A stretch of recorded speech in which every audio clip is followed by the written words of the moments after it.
nimkaribishe katibu wetu pamoja na mwenyekiti watufungulie mkutano. Sawa? Salama.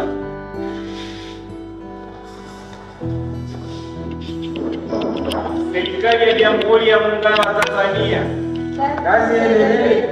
Serikali ya Jamhuri ya Muungano wa Tanzania. Kazi iendelee. Kama mjumbe wetu alivyotangulia kutueleza mwanzoni, sasa tunahitaji kufungua kikao ni cha dharura. Samanini jamani, naoneni uwepo wenu ni mdogo kwa sababu kikao hiki kimeitishwa ghafla. Leo kina ajenda kuu 3. Ajenda ya kwanza ni kufungua kikao, ya pili figo, na ajenda ya mwisho ni kufunga kikao. Nilikuwa naomba nianze na ajenda namba 1 kwa kumkaribisha mwenyekiti aweze kutufungulia kikao chetu. Mwenyekiti, karibu.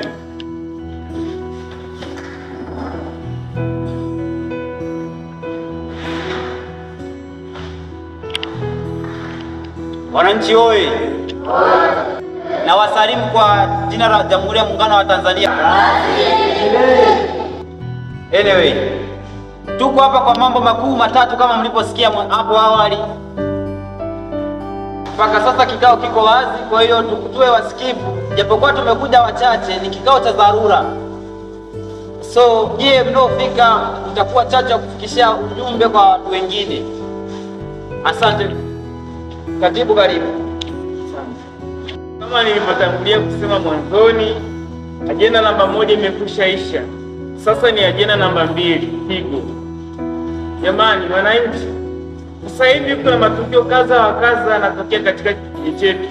Inapaswa tukemee hivyo vitendo vibaya vinavyotokea. Especially watu wanatolewa figo sana katika mtaa huu. Jamani, kwa yoyote mle mwenye mawazo, mwenye maoni, kufanye nini kwa kamata hawa watu au anayewafahamu au mwenye njia tofauti na hiyo, kufanye nini? Karibuni kwa mawazo ili tuweze kushauriana nini cha kufanya ili kuepukana na tatizo hili. Karibuni jamani, mtoeni hoja. Toeni hoja kuhusu swala hili linaloendelea katika mtaa wetu. Natakiwa tukemee kabisa hili swala. Karibuni sana. Mwenye hoja yoyote, kwenye taarifa, ujumbe, karibuni.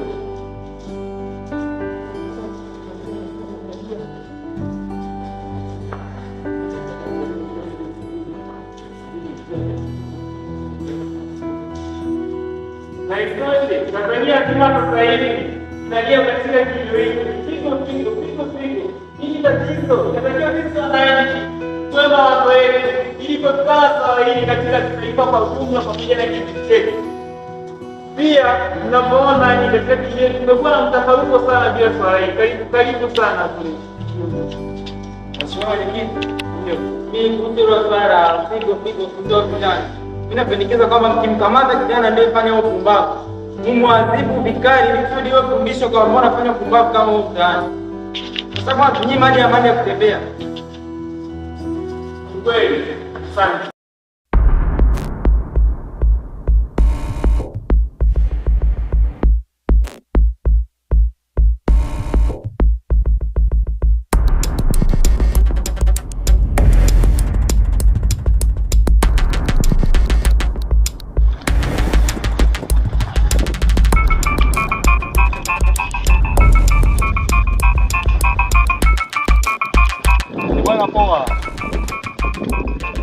Iko hapa linalopeli kwa nje.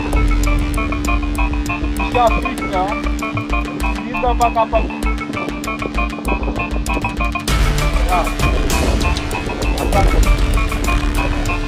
Sawa.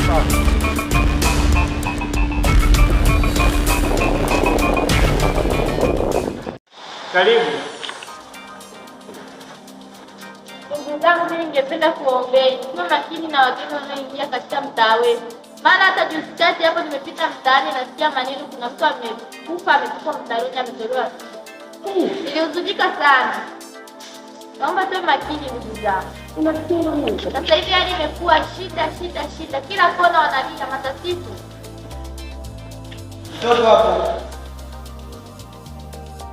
Mimi maoni yangu nilikuwa nasema serikali tuwekee ulinzi kama watoto wa shule wadogo na wazazi pia wajaribu kuangalia na walezi.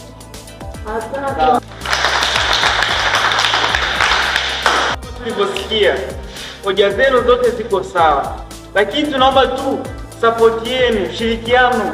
Ukiona mtu mgeni katika kwenye kijiji, ukiona mtu mgeni kwenye mtaa, toa taarifa mapema. Hata katika kijiji chetu tuna ofisi ya mtendaji. Haya mambo yote yanaratibiwa. Yaani ukiona mtu mgeni, ukiona toa taarifa ili tuweze kujua ni watu gani hawa. Hawezi kujua mtu mbaya au mtu mzuri ni nani. Mwingine mwenye mawazo jamani. Karibu wewe dada.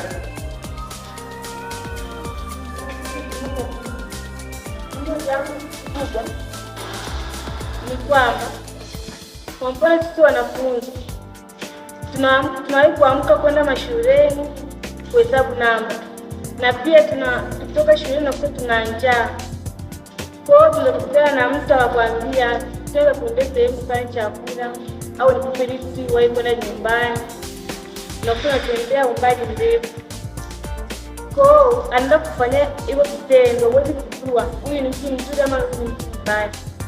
Kwa hivyo tulikuwa na shauri serikali na wazazi waweze kushirikia huduma. Asanteni.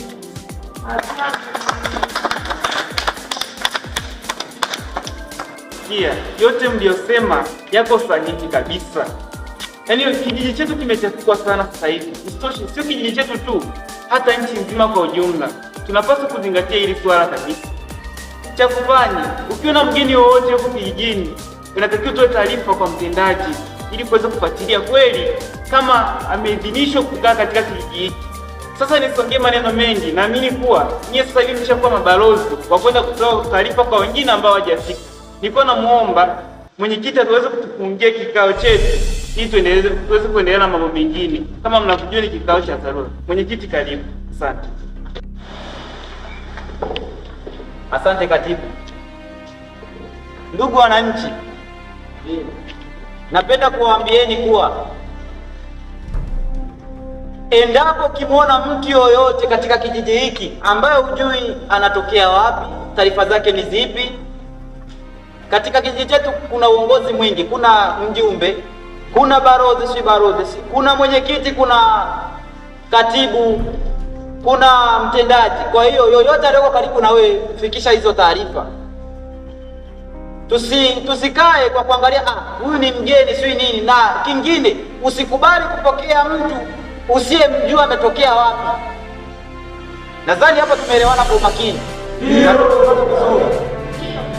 Kitu kingine sasa, Tanzania bila figo inawezekana. Tunaelewana nadhani pia. Mama yetu yuko katika uongozi, atalisimamia hilo swala la figo, litaondoka kabisa. Na pia sisi wenyewe kama serikali ya mtaa ama vijiji, serikali yote katika Tanzania, tushirikiane kwa pamoja ili kutokomeza hili swala. Kwa sababu tunapoteza wapendwa wetu, tunapoteza watoto wetu, tunapoteza mama zetu, tunapoteza kaka zetu. Hivyo basi, hili swala sio la kufumbia macho.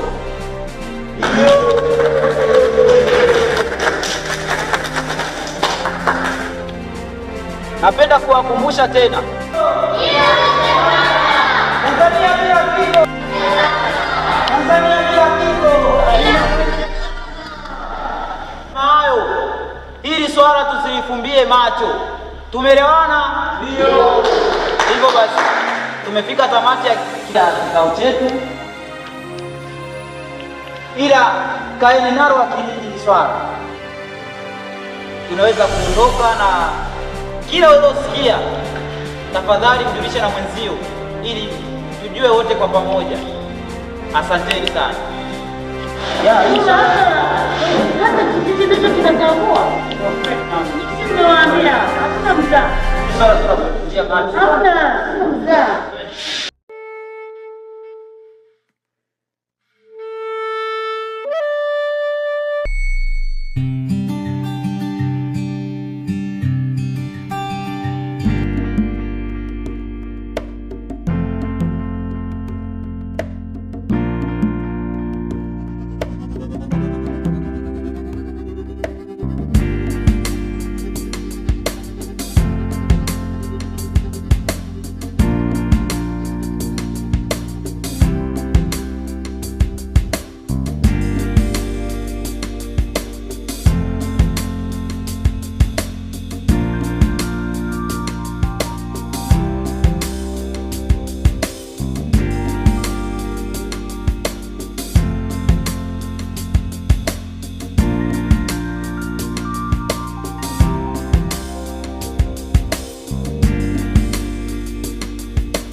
Nai, iletee chanuo nikamlembe mwenzio.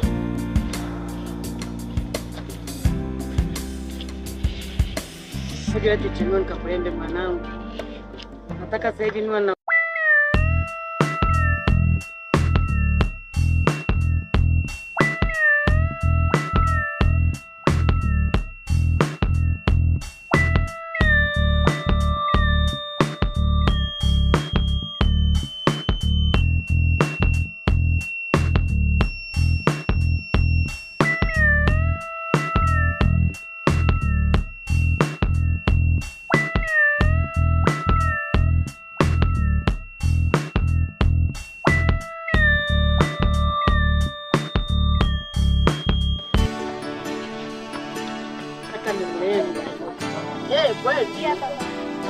nataka niwalembe wanangu. Najua watoto wangu kwanza nawaambia sitaki mnyoe hii minyoo. Hamsikii. Nataka niwalembe mwai kupata wa kuelima na mimi ni. Hapo unapata nini? Kwani uko na faida wewe? Nashangaa kunikuta maeneo hapa wakati nilikuwa nyumbani. Mimi kipindi nilikuwa nyumbani nilikuwa kunyuma nyuma. Nikajana mambo yangu. Mbona ufanye hivi? Nilikuwa nakupenda wewe. Hata kama wewe kufanya vitu kama hivyo. Usifanye hivyo, sawa? Sasa sikiza kwa kitu kimoja. Nipo hapa katika mazingira mazuri sana. Sasa mimi na wewe. Ndio nashangaa. Hapa kwa biashara hapa na hivi. Ndio wakati za maisha kila mmoja na mwanadamu anaweza kuanza. Ndio kama surprise. Ilikuwa kwetu. Na baby tufanye kama surprise. Natazama pale. Tazama basi pale. Mwanangu. Hizi nywele zingekuwa kubwa ina maana ningepeleka hata saluni. Ukasukwa nywele vizuri. Sudi ukiwa unatembea hata mitaani. Kila mtu anajiuliza, huyu mtoto ni wa nani? Ni wa yule mama Zii. Unaona? Naamini siku moja utafanya kama vile kwenda kutalii. Ingekaa vizuri. Kama surprise.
Thank you.